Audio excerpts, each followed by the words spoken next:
Lahat tayo ay may kanya-kanyang Red Sea. Ang Red Sea natin ay ang mga matitinding pagsubok. Pero kailangan ng himala ng Diyos. Ibig sabihin nun, kailangan nating makalaya upang tayo ay makagawa ng mga bagay na gustong ipagawa ng Diyos sa atin. Kaya nga, ang sabi ng Biblia, kung nasaan ang Espiritu ng Diyos, mayroong kalayaan. At nasaan? Sabi nyo sa mo, nasa atin! Amen! Kaya, if you want to be set free and cross the Red Sea, God is more than willing for His people to live triumphantly under His provision. Tandaan niyo po yan.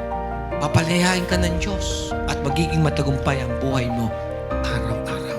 So, dividing the Red Sea is God's part. Yes. Yung Red Sea natin, siya bahala. Parte ng Diyos yan. But, crossing the Red Sea means doing our part. Step into God's miraculous work.